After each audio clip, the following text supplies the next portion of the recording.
Hi, my name is Linda Abraham, and I am the president of Accepted and the moderator for today's webinar. Welcome to the MCAT, Craft Your Strategy for Success, to be presented by Bryan Schnedeker of Next Step Test Prep. Probably the most anxiety-provoking part of the medical school application process is the MCAT. That's why we have invited an expert in MCAT prep to speak here today. He's going to be discussing how to approach the different sections of the MCAT, as well as other planning, time management, and study resources. Bryan is going to provide an awesome overview, as well as concrete actionable suggestions that you'll be able to implement in your own study and preparation. Before we start, a few housekeeping items. Bryan may ask questions during the presentation and request that you raise your hand in response. You can do so by clicking on the hand icon, two icons underneath the horizontal orange arrow on your control panel. Please raise your hand when you find it. Okay, you guys found it? Let's see. All right, most of you have found it. Good. Good. All right, great. If we don't have time to get to your specific, wait, I skipped a paragraph there. As usual, we're looking forward to answering your questions, and we've set aside time for Q&A. So feel free to enter your questions in the question window, and we'll review the questions submitted and choose those that have the broadest application. If we don't have time to get to your specific questions, we'll be providing several options for you to get your answers at the end of the webinar. Now, just a bit about our presenter and Next Step Test Prep expert.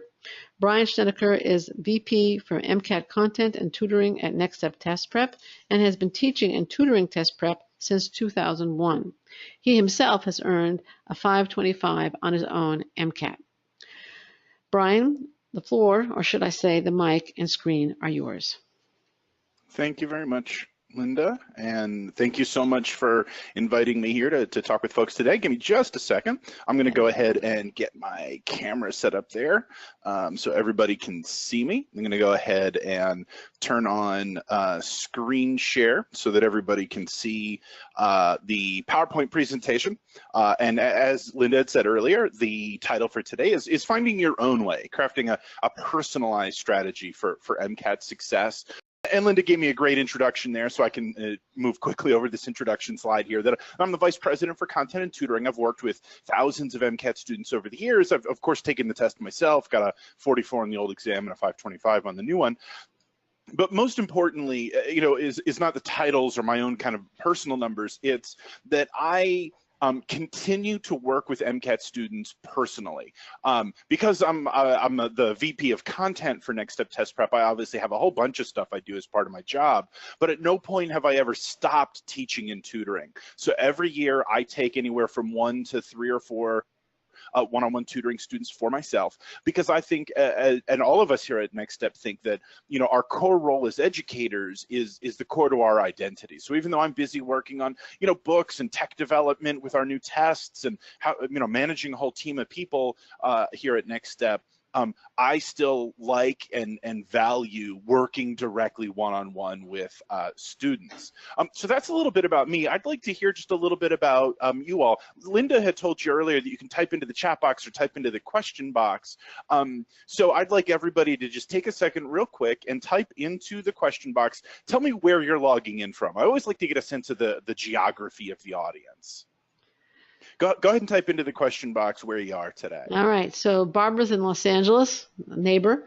We have others from Boston, San Francisco, Chicago, Colorado Springs, New York, North Carolina, DC, Naples, Florida, Brooklyn, New York, South Florida, and you didn't get washed away, LA, New Jersey, Seattle, Michigan, Tampa, Florida, Michigan, Dallas, Texas, Sacramento, California, Northern Virginia.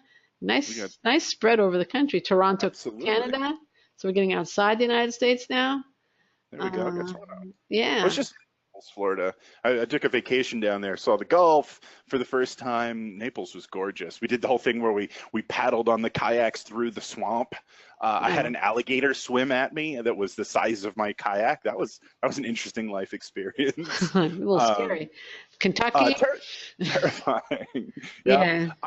Okay, great. So it looks like everybody's got the chat box working correctly. We've got folks from all over the country joining us today. I'm glad that all of you were able to come in and chat with us today. I do, you know, I have a whole bunch of stuff I'm going to be covering, but I want to make sure that everybody, you know, they understand that tonight's presentation is a conversation. So feel free to type into the chat box a question at any point in the course of when I'm talking. And, you know, I may not be able to get to the question instantly, but as soon as I kind of wrap up whatever thought I have, you know, we'll see if there's a question that I can address. So first, let's start with what we mean by finding your own way. What we want to talk about tonight are, you know, what parts of MCAT prep are the same for literally every single student, right? There are certain things that if you are going to take the MCAT and you're going to take it seriously, you're going to prep seriously, things that everybody has to do. There are other patterns that are somewhat similar for most students. That is, you know, anywhere from 75 to 95% of students mostly follow 75 to 95% of certain patterns of preparation. And we'll talk about those. But I want to emphasize that, you know, things that are somewhat similar don't mean that they're absolutely required for you. Ultimately, you have to find your own way to success. And then, of course, the key is what element or elements of prep are completely unique to each student, right? Where is the work that has to be done so that you can, again, find your own way rather than just following some pre-written playbook. Let's start with the universals, right? Let's start with the part of the prep that is the same for every single MCAT student. So this isn't a method of prep, or certainly it's not even a method of taking the MCAT, but rather it's three broad categories that everybody has to address, right? So first, every MCAT student needs to assess themselves, right? You cannot simply start your prep and just follow the playbook that everyone else has followed. This is easily one of the biggest mistakes that we see students making who come to Next Step for our class, for our one-on-one tutoring. They want a personalized experience because they just kind of sat down and did what, you know, they followed a standard playbook without any sense of personalization. So they didn't take the time to assess at the beginning. The second thing that everybody has to do is review content. Right, of course, right? The MCAT has tons and tons of stuff that you simply must know. There's no way to magically figure it out. You have to know what's special about proline or glycine walking into the test. And then finally, you have to take practice tests. No student can consider themselves adequately prepared for their MCAT kind of just winging it. You have to take full simulated exams to have some sense of you know, where you're scoring and if you're ready or not. Okay, so those are the three universals. Let's talk about them in just a little bit more detail so everybody understands, okay, these are the boxes that Bryan said I have to check because everyone has to check them. So first, you have to assess, right? We said you have to kind of know what your own background is. Now, what I have on the slide right now is a screenshot from the Next Step online interface. Now, this is 100% free. Okay, I'm not selling you anything right now. Literally everyone in this room can go to nextsteptestprep.com/free MCAT and get these free diagnostic tests. Everyone, and in fact, if you haven't signed up for a free account with us yet, you should do so right now while I'm talking, right? Go to nextsteptestprep.com/free MCAT. And the two things that you have to assess, and these are the reason we give both of these away for free to everybody, is because everybody has to do this.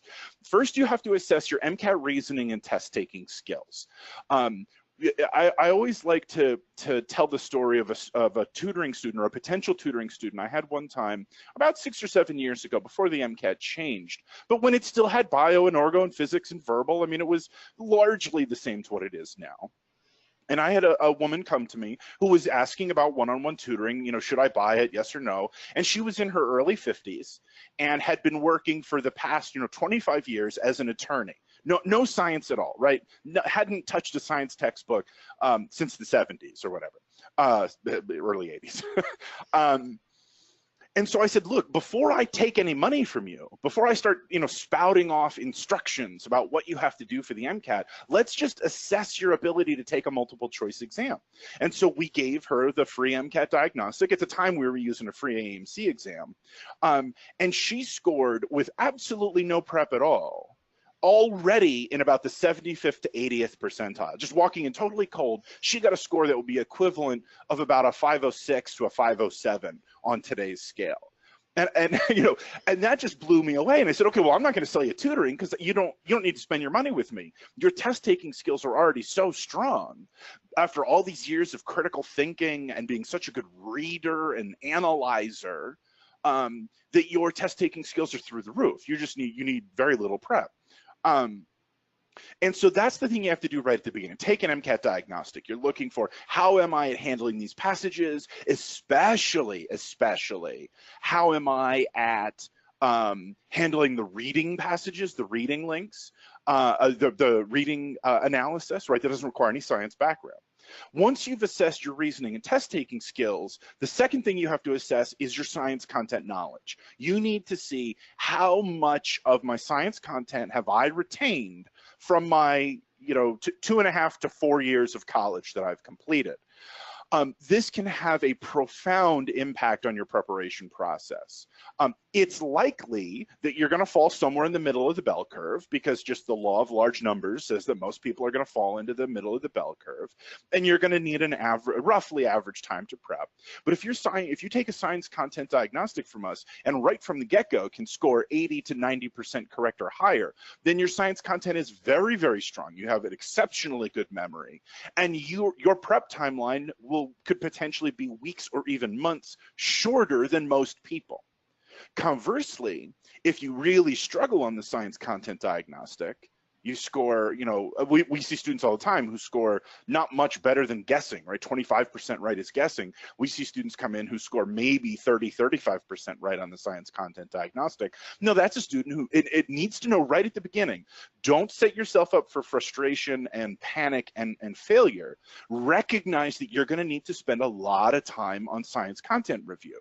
You're not going to set up a 3 to 4 month MCAT prep timeline. You're going to set up 3 to 4 months just to review content, and then another 3 to 4 months to actually begin prepping for your MCAT. Now, the reason I'm talking so much about the diagnostic is that I feel like I spend half my time these days combating the pernicious myths that you read on places like Reddit and SDN and Facebook. When I talk to pre-med students all the time, and it's one of those things where students are always like, oh, I know Reddit is terrible. SDN is just a cesspool of bragging and lying, but, kind of secretly everybody checks it out, right? Everybody goes to the social media. Everybody likes to kind of, see what other people are thinking or saying about their MCAT prep. And one of the myths that you read quite frequently on Student Doctor, Reddit, these places is, oh, diagnostics are stupid, don't take it, because you're just going to start your class from this other company, some other prep company, and the class is going to be the same no matter what you get on your diagnostic. So why bother taking your diagnostic? Which is a terrible idea. It's a wrong idea, because it's born out of this notion that, like, everybody in the universe is just going to take the same Kaplan class and everybody's the same, and that's patently absurd. Right? You have to assess yourself at the beginning to understand what makes sense for you. Am I coming in with strong critical skills and strong content knowledge? Maybe I only need to prep for the MCAT for 2 months. Am I coming in with kind of a typical or average score? I scored about 500 on my diagnostic, an average score. I scored maybe 60, 70% right on the diagnostic, science content diagnostic. Maybe then I need about an average amount of time, 3 to 5 months. Or did I score very weak on the diagnostic? Or do I need a very large score increase? Then I need more like 5 to 6 months. Or did I really struggle on that science content diagnostic? Oh geez, maybe I need to plan for more like 6 to 8 months, right? I mean, we're talking about enormous variances, almost order of magnitude differences in the number of days you're spending on your prep based on this initial assessment step, okay? Sergey asked in the chat if we could type in the link for the free account. Let me do that real quick. Did. I think you did. I think it's nextsteptestprep.com/MCAT-diagnostic/free MCAT diagnostic. Yeah, there's a whole bunch of links that point to the free MCAT. We want to make sure everybody can get to it. I just re-chatted it into the chat, but thank you to everybody. So yeah, it's nextsteptestprep.com/free MCAT. That will be the link that will get you the free account. Includes a whole bunch of stuff: free lessons, free diagnostic, free full length, all sorts of stuff. Okay, so that was the first assessment. The first universal is everyone must assess. Okay, The second universal is content. No one is going to walk in with 100% of the content that they need to know. Everybody needs to do at least some content review. The question is, the personalization aspect is, how are you going to get that content? Now, it used to be in the bad old days that you had really only two choices. Well, you had one choice, books. It used to be that books were the only way you could review your MCAT content, and your one option was, well, the AMC says I should go back to my textbooks and like review all of my textbooks before taking the MCAT, which was terrible advice. It's just awful. And then the alternative was, well, I'm going to buy a set of books from one of these publishers, from Exam Crackers, from Kaplan, from somebody. And that was the only reasonable choice. You spent $200, you bought a set of MCAT books, that was it. Fortunately, these days, there is an entire free video course available from Khan Academy. So if you're more of an audio visual learner, and I'm very much an auditory guy, I'm constantly kind of singing and humming and talking to myself. I make auditory mnemonics. You know, I think in terms of sound and rhythm. So fortunately, the Khan Academy is out there, and they have a video course that is literally all the MCAT content you could need. So, and you can watch it at, you know, 2x speed if you want. So there is this very huge kind of dual option now when it comes to reviewing your content. Buy a set of books or watch a whole set of videos. And in fact, you could even do both if you're one of those students that really struggled. And then of course, you could, you know, simply sign up for a class because basically every MCAT class under the sun is going to include all the content you need. And of course, the Next Step class is no different. It comes with all the books. It comes with hundreds of content review videos. So there you have, again, a point, even under the universal, right? Universally, I have to review content, but what do I do? Books or videos? Or do I do a class that will have both? Is a decision that you need to make based on your own learning style. Finally, the last of the three big universals, right? Assess, everyone has to do that. Content, everyone has to review that. And then finally, everyone has to practice, right? So the first and most important element of practice is the official AAMC, right? The double AAMC are the people who make the MCAT, right? The Association of American Medical Colleges. They write, they publish, score the MCAT, all that stuff. And they make practice tests, right? There are 4 of them right now as of today. There are 3 scored ones and an unscored one. So those are the real official practice tests. I'm sure most of the audience already knows this, but I'm going to go ahead and just reinforce this for everybody. These are the best. If any test prep company tries to tell you we have the best practice tests, they're lying to you because the AAMC has the best practice tests. In fact, we bundle them in with our course, right? Because we recognize that, of course, the AMCs are the best, of course. So we bundle them in with our tests. Now, for most students, 4 practice tests is not enough. So there are packages of full-length exams you can purchase. Now, again, a course will come with them all bundled in, but a lot of students don't want to buy a whole course. So at Next Step, we sell them individually, right? Now, again, there's a lot of companies out there that sell these full lengths, but I can rather confidently say that Next Step has the most representative practice tests available. Notice I'm not saying they're the best. The AAMCs are the best. Ours are the most representative of the AAMCs. And again, you know, check with your friends for opinions. Mostly, I want you to sign up for the free account and check out our free full-length one. Then if you think it's representative, go ahead and sign up. And you can buy a package of tests from us, 4, 6, 10, however many you need. Again, personalized to your prep timeline and your budget. So those are the 3 universals. Everyone has to assess themselves, everyone has to review content, and everyone has to do some sort of practice, take practice tests before the exam. So I want to pause for just a moment here, and I want to just check in real quick, just to get a little sense of a little bit of a better sense of the audience. So Linda, why don't you go ahead and pull the poll up? Sure. I want everybody to just, you're going to see a poll pop up on the screen with 4 answer choices, A, B, C, D. And I just want you to pick when are you taking your MCAT. So click answer choice A if you're already signed up for this coming January, so you're taking the MCAT in just a couple months. Click answer choice B if you're taking it in the early spring this coming year. So, you know, March, April, May. Click C if you're taking it later in the summer, you know, June, July, August, something like that. Or if you're not sure when you're taking the MCAT, go ahead and click answer choice D. Okay, we're getting a lot of participation here. We're at 61% having voted. we got 2 definite leaders.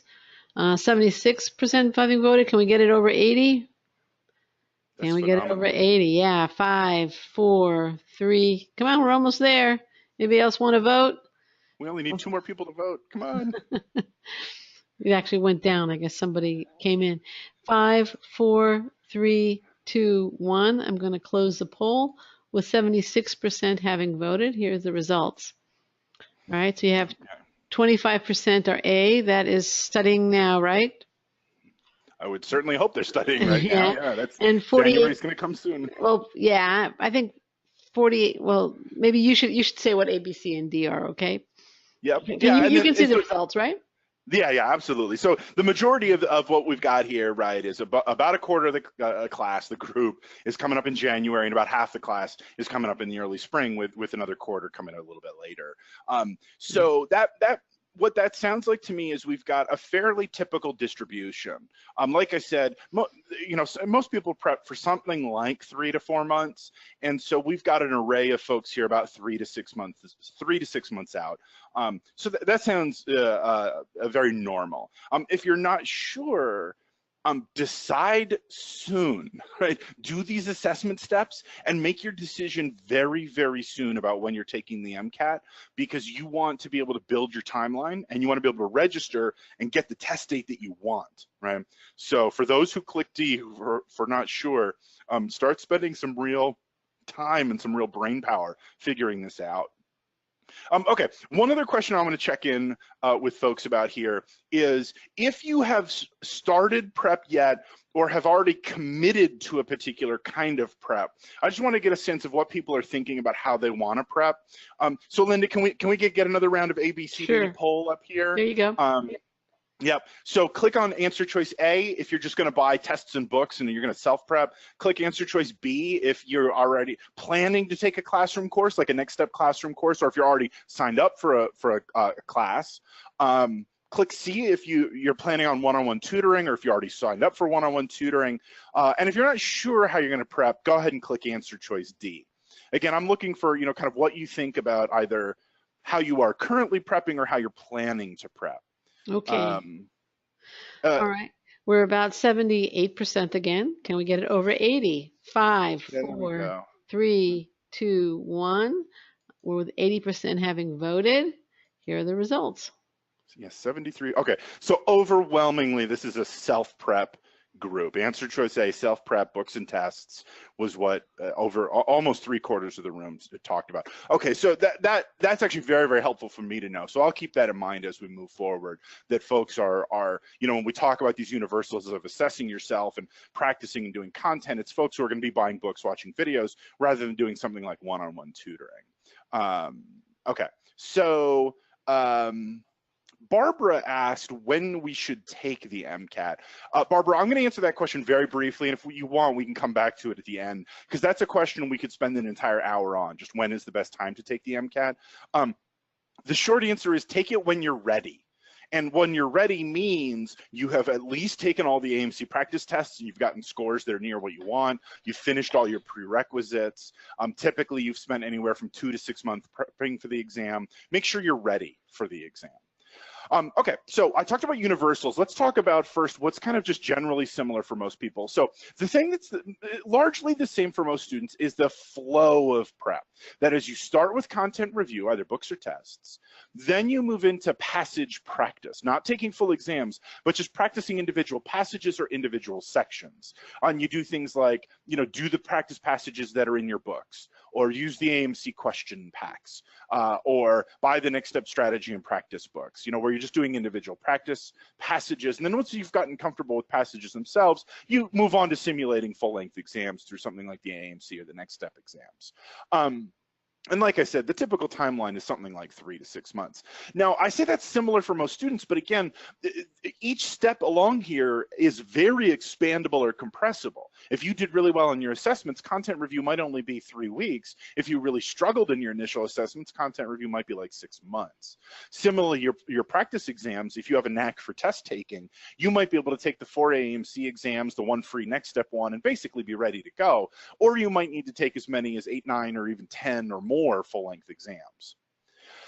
So I talked a lot about what's very similar from student to student, right? What everyone does the same. So you might be asking yourself, well, what's unique then, right? If the title of today's presentation was crafting your own path to success, what actually does that mean? The core of what's unique about every student is the actual approach you take while actually taking the test.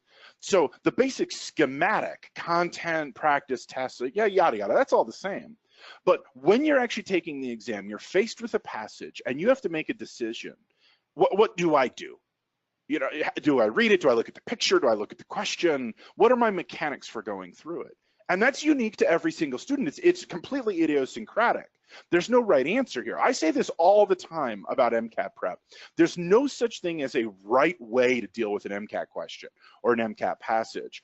There is only your right way to deal with an MCAT passage. And this is a place where I and Next Step in general differ dramatically from, as far as I can tell, literally every other MCAT prep company out there. And I've been in this game a long time. I've seen all, Kaplan, Princeton, Berkeley, Altius, Exam Crackers. I mean, you name it. The companies you've never heard of, because these tiny little nothing companies, I have their books on my shelf over here. I've seen everything when it comes to MCAT prep.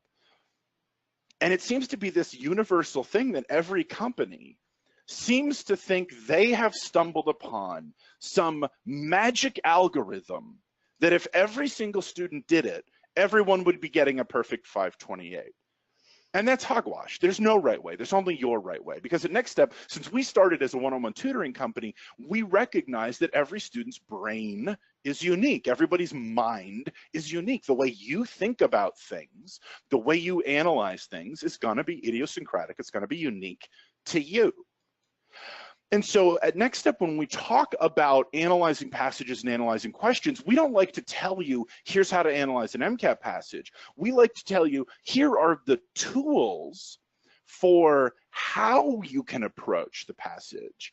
And the core job of practicing MCAT passages, practicing MCAT tests, the core job is not simply like mastering a technique. The core task is putting the hard work, and don't get me wrong, this is really hard work, putting in the hard work to find your technique. It's so comforting to just go to some other company that will tell you, oh, welcome to MCAT Mastery Pro 9000 Incorporated. We have our 19-step method that guarantees success on test day.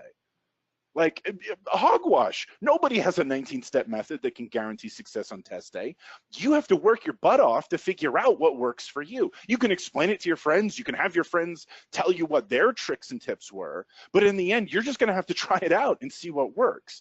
When I work one-on-one with my own private tutoring students, we spend almost the entire first half of the prep timeline just trying a zillion different things until we find that thing that's going to work. Now, let me give you some specifics, right? Because one of the promises that Linda made to you at the beginning was I was going to give you some very actionable steps, right? So, how could you work your way through an MCAT passage? You could read slowly, stop at the end of every paragraph, and take notes, right? They give you scratch paper on test day. Now they've switched over to Pearson administering the test. Instead of Prometric, it might be like a little kind of dry erase board thing, whatever. But they'll give you kind of scratch paper to write on. Most students hate this approach. It was my experience. I taught for almost 10 years for one of the big national chains, and they told us we had to teach everybody to take notes. Read a paragraph, stop and take notes. Read a paragraph, stop and take notes. And in my 10 years working for that other company, I got to say less than 10% of students, probably less than 5% of students, really liked this technique. Most students hated it. They found that it was too slow, it was distracting, it didn't really help them. But, this is a big but, for the 5% that really liked note-taking, they loved it. I mean, they didn't just like it, they loved it. It was the thing that unlocked the whole MCAT for them. They went from a 498 to a 510 just on learning to take good notes. So you got to figure out if you're one of those 5%. Am I a note taker? Try it out. It'll slow you down, but if done well, it can be very, very successful. Now, in addition to scratch paper, there is an on-screen highlighter, right? They let you highlight words, click a little button, and it pops up like yellow. You can see it in I've given the picture there to you on the slide to show you that kind of highlighting. This is the most common thing. Most students like using the on-screen highlighter. They find it's a good balance between spending time on the passage, highlighting key terms, and then getting over to the questions. You could theoretically just quickly read the whole passage, jot down the main idea at the end, and get to the questions. This technique is exceptionally popular with exam crackers and a couple of other test prep companies out there that will tell you this is the only way to do it. The only way to deal with all passages is to read them quickly, don't take any notes, don't use the highlighter, write on the scratch paper what the main idea is, and answer all the questions based on the main idea. Now, again, that can work. I've had plenty of students very successful with the main idea approach. But again, it's not the end-all be-all, right? When you read other companies' books that try to tell you this is the one way, this is the way to do, especially reading passages, that's hogwash. Right, it's a good way for 20-ish, 25% of students, but you got to figure out if it's going to work for you. For the science sections, there's a fourth approach. You could theoretically just look at the figures, right, the graphs, the tables, the charts, and so on, and just get right over to the questions. And essentially work backwards. Now, that is a technique, I will confess, that's what I do, especially in the Chem Phys section, a little less in the Biochem. But to do a skimming approach, you have to have a very, very good science background, right? When you read a question, when you read the answer choices, you have to be 110% confident that you know all of your science content, such that if you read a question and don't recognize the term, you can recognize right away, well, it's not that my science is bad, it's that I got to go back and find that term, because I know that I know all MCAT content. My content is amazing, so anything I don't recognize, I'm just going to go back and look up in the passage. And you can be very successful with a skimming approach in the science, assuming you meet those meet that requirement of really good content knowledge. And really ultimately, now here's 4 ways. There are more, and you heard me saying, when I work with my own one-on-one tutoring students, I will sometimes spend months with them trying out different things, because in the end, you have to mix and match, right? You have to find the series of techniques and approaches until you get an equilibrium that works for you.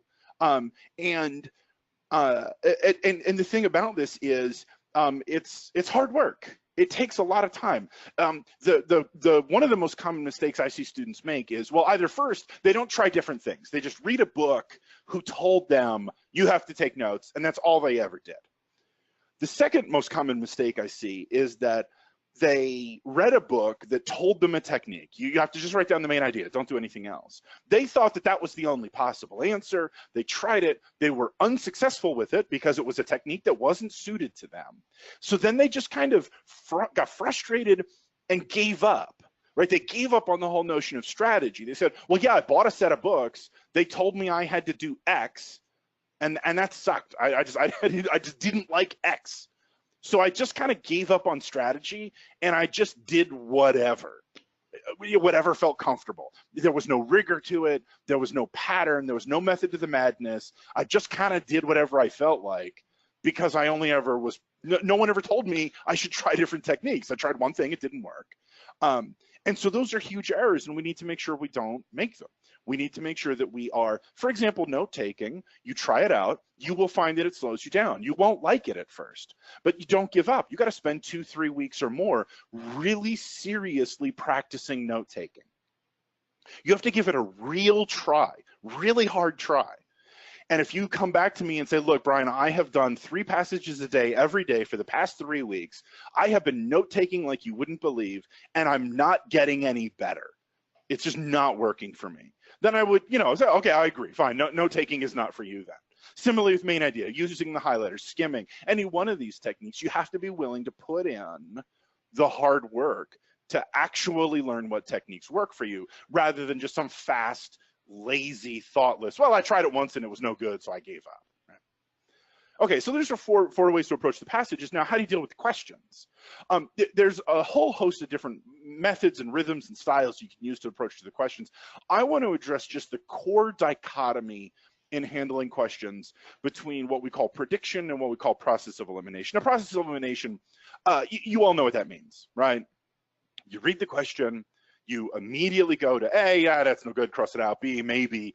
C, no, cross it out. D, maybe. B and D, you just jump right to the answer choices and you start doing process of elimination. the technique that most students haven't heard of until they start doing serious MCAT prep is the idea of prediction. That meaning you read the question itself very slowly and carefully, right? You really analyze the questions down. Exactly what are they asking me? How do I begin to answer this question? You go back to the passage, you look things up, you consult your memory banks, right? What do I know from my own MCAT science background? And before you even look at the choices, you say to yourself, like, oh, well, I know what I want. I need a triprotic acid based on this titration curve. So I'm just going to quickly skim the answer choice. Oh, there it is. Answer choice C is the only one with 3 ionizable protons. So you know right away what you're going for. Now, neither one of these is better. It's not better to do prediction. It's not better to do process of elimination. Just like there's no right answer to note taking versus highlighting versus skimming, yada, yada. You have to find your own rhythm. Are you better at diving right to the choices and starting to knock them out? Or are you better if you take a breath for a moment, practice a little bit of predicting in advance, and find that actually allows you to move more quickly through the answer choices. Now, again, this is a place where what I'm telling you is going to be very at odds with what you're going to see if you go and start buying other MCAT books, right? It is taken as almost axiomatic among most of the big national chains that you must predict on every single question. Like, that's the technique that they teach. That's not unique to anybody. It's not some special secret trademark. Everyone tells you that. You go to Kaplan, you go to Princeton, you go to any of these big companies, and they will say, oh, you have to read and you have to predict, reading and predict, right? It becomes, it's this article of faith that that's how you do MCAT questions. And again, that's absurd, right? I mean, we've all been doing process of elimination since we started taking multiple choice tests back when we were like, I don't know, 10. I mean, it feels like we make younger and younger kids these days do these standardized multiple choice tests. So we're all familiar with process of elimination. And the fact that folks don't teach it as part of how to do the MCAT seems a little disingenuous. It always seems kind of dishonest to me. Now again, we could spend an entire hour or more, multiple hours, talking about kind of the minutia of breaking down questions and breaking down answer choices. If you want that, that's really more appropriate for an actual MCAT class. The free account that I have linked in the chat, lesson 1 is free. So Next Step has a whole online video course. We give lesson 1 away for free. So if you want to go into a whole bunch more detail about the kind of nitty-gritty mechanics of the MCAT, I would encourage you at some point later to watch that free lesson number 1 as part of that free account. But again, I just present to you this idea that it will take time and effort to practice questions and figure out which one of these things work for you. So, you see here, practice makes perfect, right? There are different aspects of different techniques that can work for you.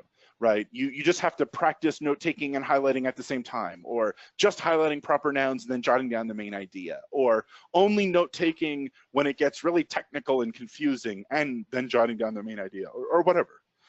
The key thing about, the key thing about trying all of these different techniques is that you have to be super organized about recording the results of these different techniques. And this is the part where, again, this is kind of the third strike of where people stumble, right? First, they might stumble because they only ever try one technique, right? They didn't learn multiple techniques for dealing with passages. The second place they might stumble is they were only told one technique and it didn't work for them, so they just gave up on strategy altogether.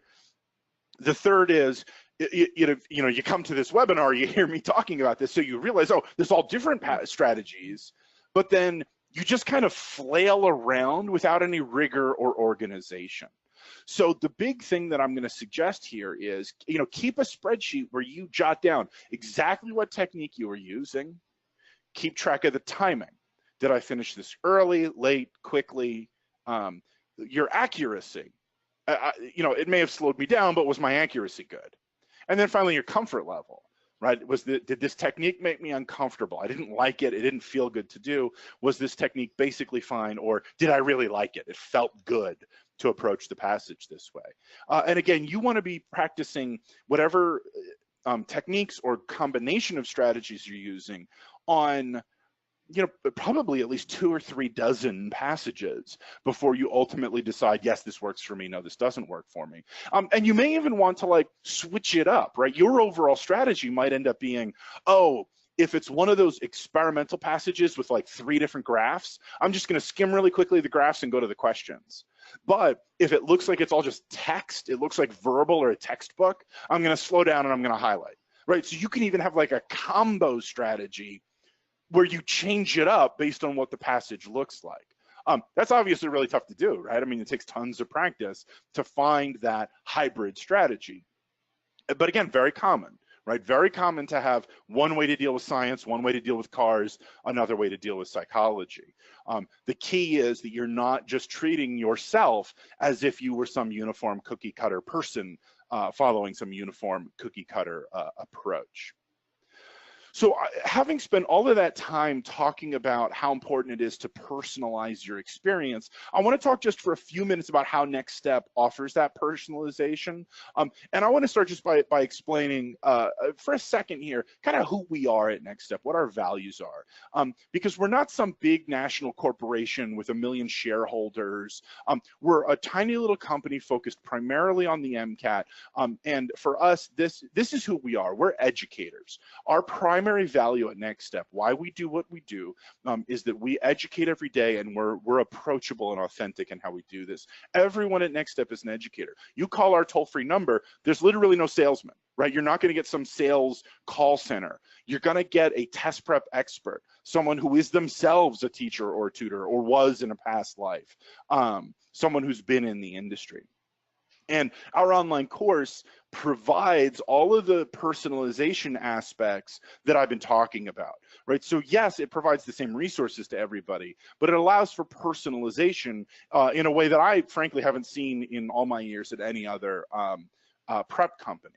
Right, so we include all the content you need, over 10,000 practice items, full-length exams, test-taking strategy, basically everything you could possibly need. And I'll tell you, one of the questions I get all the time, you know, when I go out and talk to folks at these conferences, I was just at the big UC Davis conference a couple of weeks ago, is, you know, they say, oh, well, I've heard that Kaplan only focuses on strategy, and I've heard that Princeton Review only focuses on content. At Next Step, which one do you guys focus on?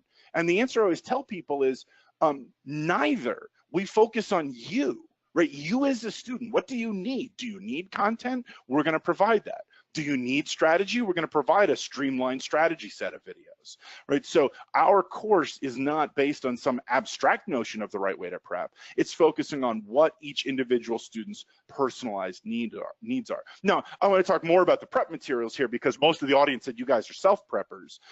And so for that, we have a ton of books. We have practice tests that provide, again, the most representative possible experience compared to the AMC. And then when you take these practice tests, we give you a very, very detailed breakdown of, you know, results by the various concept categories, by the AMC's reasoning scale, by difficulty level, you know, basically what your score was on the practice test and so on. So I know that we wanted to leave plenty of time to answer questions here at the end. So we have a few questions in the chat box already. So let's go ahead and take a look. Lizette asks, one moment here, let's open this up. The question is, should we take the diagnostic test after reviewing material and getting ready for the test prep part, or should we take the diagnostic test right when we start reviewing? Right at the beginning, yeah. Right. The point of assessing is that you assess at the beginning because it influences how you do the whole rest of the prep process. Right. I read somewhere that, I don't remember the exact quote, it was much catchier than I'm taking it, but basically somebody did really, really well on the MCAT, and somebody else asked this person, well, how did you study? He said, I focused on everything I was doing wrong. Everything I got wrong, I just worked and worked and worked. And I ignored the stuff that I was doing great. I don't know if he ignored it literally, but he focused on his weaknesses. Yeah, absolutely. And you can't do that if you don't know what the weaknesses are, right? Right. So very, very important to assess right at the beginning of the process. Okay, Carrie asks, how much time should I set aside for the diagnostic? The diagnostic is, the MCAT diagnostic is a half length. So it's about a 4-hour experience, 3.5 to 4 hour experience. The MCAT science diagnostic is pretty grueling. It's 500 something science questions. It's literally questions covering all science content on the MCAT. So we find that students need to take it over a couple of days. It might take you 2 or 3 2-hour sessions to finish it. Okay. We had a question earlier from Kyra. Having used Princeton Review MCAT Prep, why do you believe your full-length tests are the most representative of the MCAT? That's a good question. So Yeah. let me start by saying, so Kira, don't take my word for it. Just sign up. Look, it's free. We are the only prep company giving away full-length 1 for free. So sign up for a free account. When you're ready to take a full-length, take our full-length 1. Read all of our explanations. If you find it to be representative, sign up for purchase a package of tests from us. That's how confident I am. Is I don't have to sell it to you. I just have to show you the first one, and you'll see how good it is. What I can't say, Kira, is that look, we know for a fact, I mean, we go on Reddit and SDN like you guys do. We hear what everybody says, right? We hear the complaints about like, oh, Kaplan reads just too much like a textbook. Oh, Princeton Review, your score is like 15 points too low. Like, we hear all those complaints. And when people comment about ours, we update them. We're literally updating our tests at least every quarter, more like every month. We go through and we do fairly significant improvements, right? We get feedback, right? When we go on Reddit and see that our students are complaining, and students say something like, oh, I thought next step test 2 was blah, blah, blah. We take a look at it. And if that's a legitimate piece of feedback, we immediately update, right? We don't sit on it for a year or whatever. Henry is suggesting that Kaplan and Princeton offer free full lengths as well. I'm glad to hear it. I am always glad when there's more good free stuff available. I thought the other companies did like free half lengths. But so yes, I would encourage you to take the free samples, the free accounts, whatever free stuff you can get from prep companies. Take advantage of it and make your own call about what's best for you. Okay. We have, let's see, this was a question that was asked very early in the webinar. It's from Erica. Can an average MCAT score cover for a low GPA that is below average? I don't know if that's questions more for me or for you. Yeah, Linda, do you want to handle that one? Well, I'm going to give a very typical consultant answer, and that is it depends. It depends how low is the GPA, how high is the MCAT, what were the reasons for the low GPA, what else have you done in terms of research, in terms of work experience, volunteering, clinical, what were the circumstances perhaps that surrounded the low GPA. I actually did a podcast on mitigating the impact of a low GPA, and you can find that at accepted.com/137. But there's no doubt in my mind that a high MCAT can do a lot to mitigate a low GPA. It may not do everything, but it does a lot. You want to add to that? That sounds exactly right to me. Okay, let's go to some other questions because we have quite several. Milan asks, I scored very low on my diagnostic and I'm looking for personal tutoring with 7 to 8 months of prep. Do you think it's doable to increase my score 21 points? Okay.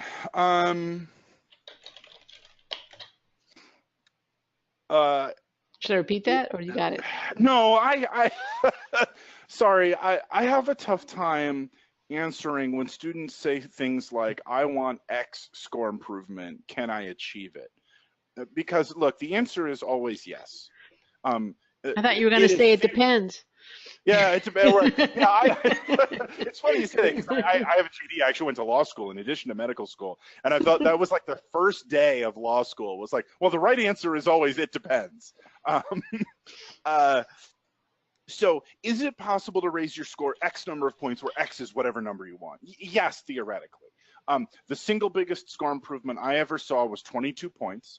One of my own tutoring students got a 491 on his initial diagnostic, got a 513 on his, he took the MCAT twice. He got a 513 on his second MCAT. He is now a second-year med student at Jefferson Med School in Philly. So is it physically possible to raise your score 20 points? Yes, I've seen it. Personally, one-on-one, I've seen it.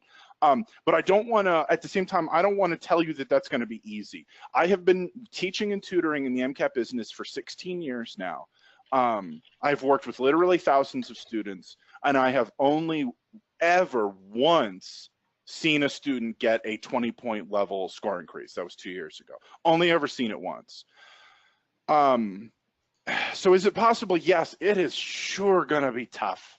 I mean, 8 months sounds almost more like a minimum amount of time. It's going to be real, real hard. But if you're willing to grit your teeth, if you're willing to bear down, if you're willing to do it, can it happen? Yes. Okay. Isabel asks, I'm currently halfway through my MPH and I've been out of undergrad for about a year. So some of my science knowledge background has been forgotten. Would you recommend a class, one-on-one tutoring, books, online apps to sharpen these skills? Sure. So, it depends. Yeah, Isabel, I it think it depends goes what kind back of to the assessment that you talked about at the beginning. exactly. Saying to yourself, I feel a little rusty on physics is one thing, but actually taking an assessment where you go, oh man, I only got like 40% of these physics questions right. That's like an F minus. Holy cow, I need to spend a ton of time. Because it's been one of my experiences very commonly with students who are in master's programs or just out of master's programs that have a kind of biomedical bent. Even a master's of public health has a kind of biohealth bent to it. That the deterioration of knowledge and skills is not even close to even. So if you have completely forgotten all of organic chemistry, for that you might need to do both books and videos. Whereas your basic physiology, you can still really have a good memory on how the heart works, how the kidney works, and so on, might be quite a bit better. So you might only need a little bit of prep there. Look, if your knowledge is really degraded, you might need to go to kind of a full premium prep option where you sign up for a course or you sign up for a one-on-one tutor. Yeah. So do the assessment and then make the call. Okay. We have a couple of questions here related to, like, what is a good score for the MCAT? How do we know? And related, and another one is related to the question on the high MCAT compensating for low GPA. What do you consider a high MCAT? Now, again, I don't know which one of us should take that, but you go first. I'll see if I have anything to add. Yeah, I'll give you the kind of general context, and Linda can maybe Okay. add a little kind of application context to it. So the general context is that what's considered competitive hasn't really changed, even though the MCAT changed a couple of years ago. What I mean by that is if you're applying to a US allopathic program, so a standard American medical school, right, which I'm just going to assume most of the audience, that's what you're interested in, a standard American MD medical school. You need to have an MCAT score that's roughly in the top 20% in the nation. You could be top 15% is better, top 25% maybe is not so good, but what does that really mean? About a 508 to 509 is about typical for your kind of modal student, your median student who gets into an MD program somewhere in the country. 508 to 509, it's been creeping up a little bit over the past couple of years. That number varies widely though. If you're applying to like a WashU or a Hopkins or a Harvard, the number is going to be a lot higher. If you're applying to a DO program or you have other things in your application, really good extracurriculars, URM status, you have something that is considered valued in the admissions process, you might need a number quite a bit lower than that. Maybe you're in a linkage program in a state with only one med school, and you're in state, and they only want a 503 for kind of in-state students coming from the state school. So there's no single answer as to what a good score is. You have to do a little bit of homework, figure out what schools you're applying to, or you think you might want to apply to, and what kind of MCAT scores they're looking for to define what's considered good. But if you're just looking for a number to get as close to as possible or get over, we're usually talking about 508 to 509. All right. Well, I'm going to be really consistent here, and I'm going to say a high or good MCAT score depends. It depends. As Bryan said, if you're looking at Stanford, Hopkins, Harvard, the average MCAT for entering students can be 518, 520. So if you come in with I happened to be looking at it yesterday. If you come in with your 508 average MCAT score, which is the average for matriculating students in the United States last year, then you're at a disadvantage. On the other hand, if you are applying, especially if you also have a good competitive GPA, to a program with an average MCAT score of, let's say, 505 or 506, and you have that 508, and again, you have the good grades and you have everything else, well, then you have a high MCAT. if you're applying to an osteopathic program with that 508, you probably have a high MCAT, a real high MCAT. So in that regard, what is a good MCAT or a high MCAT depends on the schools that you're applying to. Okay, I'm done. Let's see for another question, okay? Kyra asks, what advice do you have for retaking the MCAT? It's the third time with the first test now expired.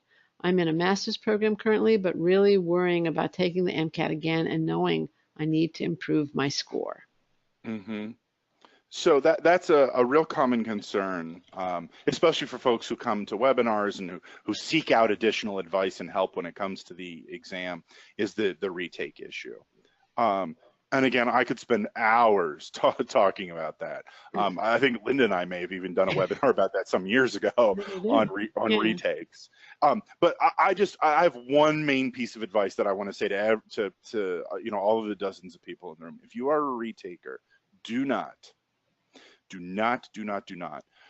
fall into the trap of thinking, well, I've already done ABC prep, so I can jump right to DEF, right? This is the most common fallacy I see among repreppers. They say, well, I already got a 497, so I only need to raise my score 6 more points to get a 503, and that's the cutoff for my linkage program. Like, no, you didn't already get a 497, so you only need 6 more points. You got a 497 once, and then when you start the MCAT prep process again, you're starting back down at 472 again, the minimum score on the MCAT being 472. You don't get to like bank your previous score. And I'll go further than that. You don't get to bank your previous knowledge. You don't get to bank your previous skill building.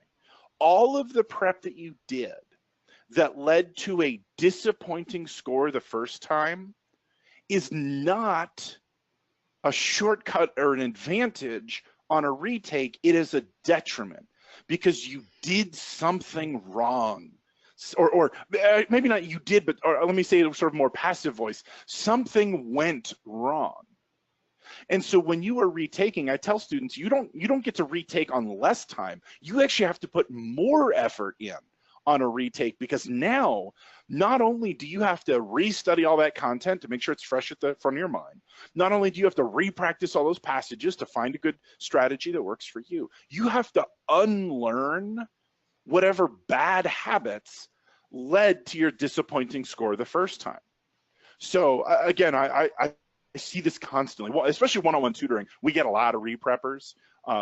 At Next Step, something like 40 to 50% of our tutoring clients are repreppers, whereas only something like 12 to 15% of MCATs are administered to retakers. So we get a disproportionately large proportion of repreppers, and we constantly have to emphasize this to them: is you're not starting a leg up on people. You're not even starting at a blank slate. By virtue of being a reprepper, you're starting at a disadvantage. And I'm not trying to scare you. I'm not trying to like be mean about this, but it's just a reality check.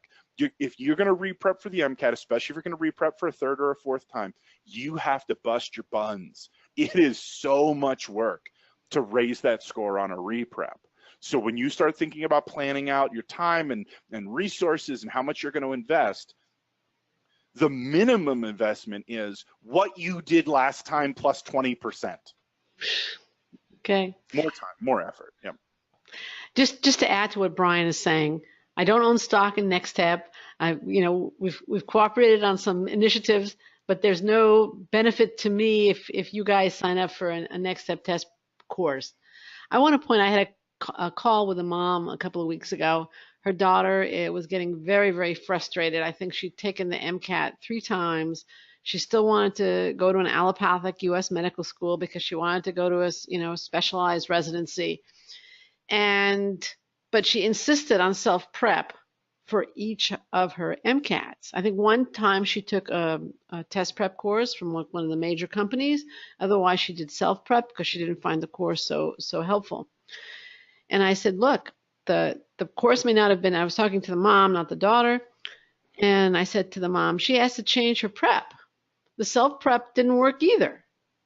So she has to either get a different course, take a different approach, But if she took one course that didn't work and did self-prep twice and it didn't work, then she either needs a tutor or a different course or something, but she has to change her prep. Don't expect a different result if you do the same thing you did last time. Same input, different output, highly unlikely. All right, next question, and I think this is going to be the last one from Urchit. How much score increase is reasonable? It depends. Okay. No, this is a really unsatisfying answer. So this is one of those things where I always hated, you get so much weaseling around. No one's willing to just sit down and actually tell you the answer. Like, here's what you're going to see. I'm willing to talk turkey here. I'm going to be real blunt. Okay. There is a huge amount of variability, but what I saw when I used to work for one of the other big national companies teaching the totally generic big group courses is that students would typically go up about 4 to 5 points on average. On the current scale, that might be like going up 5 to 6 points on average, and that was for students who actually came to all the classes. Because the classes weren't very good, usually about half the class would drop off over the course of the 3-month prep program. It has been my experience doing one-on-one tutoring with Next Step, and I'm going to fully admit right at the beginning of my answer here that there's a huge selection bias for one-on-one tutoring, because all we get is students who care enough and are fortunate enough to have the time and the budget for a premium prep option one-on-one tutoring. So we're obviously getting very highly motivated students. We see typical score improvements running about 6 to 10 points. So a totally normal Next Step tutoring student would walk in at a 497 and walk out at a 507, something like that. Now that's not easy, that's not free, right? It's a lot of work, and it's a fairly sizable investment in terms of time and money. But 5 to 10 point score improvement is fairly common for a highly motivated, very well prepped student. Okay. I have seen hundreds of students over the years whose score improvements are minimal, 0 to 5 points, because they were prepping the wrong way. They weren't really, they were spending a ton of time on it, but they weren't prepping well, or they just got lazy. They stopped coming to class, they just didn't care. Score improvements in the 10 to 15 point range are common among the truly exceptionally motivated. I take very few students, and in fact, I'm highly selective about the students that I will work with, and that's the average for the students that I select, right? I'm only going to take 2 tutoring students an entire year, so I'm picking students who are very highly motivated, are doing MCAT prep full time, and my students tend to go up about 10 to 15 points. Both because I think I'm a great tutor, but also because I'm being very selective. I'm taking highly motivated students. We see this in our class, we see this among all our tutoring, that the students who are doing MCAT prep full time, this is their full-time job, 40 to 50 hours a week at MCAT prep for 3 to 5 months, you can go up in that 10 to 15 point score range. It's hard, you gotta work your butt off, but you can do that. Score improvements of more than 15 points are phenomenally rare. Do they happen? Yes. At Next Step, we get them every season, right? We get emails from students all the time near the end of the MCAT season. Oh my gosh, thank you so much. My score went up 18 points. You've changed my life. But we only get a handful of students like that from the whole country, score improvements of over 15 points. And score improvements beyond 20 points are unheard of. I've seen 1 in 16 years. So, that's the truth. Is 0 to 5 is very common among the kind of low motivation set. 5 to 10 is common among your average hardworking MCAT student. 10 to 15 can happen among the truly exceptionally motivated and focused students. And more than 15 point score improvement, very, very rare. Okay, great. Bryan, thank you so much for the great webinar, for the Q&A. I think we haven't answered quite everybody's question, but we've gotten through a large sample of the questions posed. Can they reach out to you at info@nextsteptestprep.com if they have additional questions? Absolutely. So you see the slide there on the screen.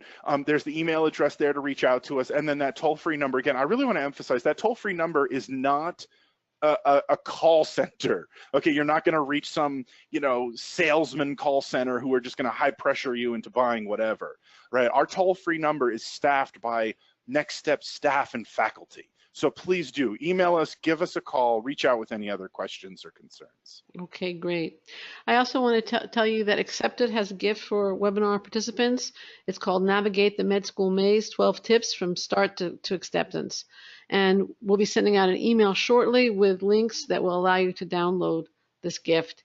Next Step Test Prep can help you get that great MCAT score, but you also need to apply effectively and present your qualifications effectively. On December 12th, we will have a webinar, Get Accepted to Medical School in 2019, where Acceptance consultant Alicia McNeese-Moncur will tell you exactly how to do that. Watch your email and Acceptance blog for the announcement for that webinar. As you leave, please take a moment to complete our short survey. We really value your feedback and we use it to improve our webinars. You can review this webinar probably early next week, maybe even earlier. Again, you'll get an email when the recording is available. And other than that, thank you again for coming. Thank you again to Bryan for his excellent presentation, and best of luck with your MCAT. Good luck, everybody. Thanks, Linda. Thank you. Have a good evening.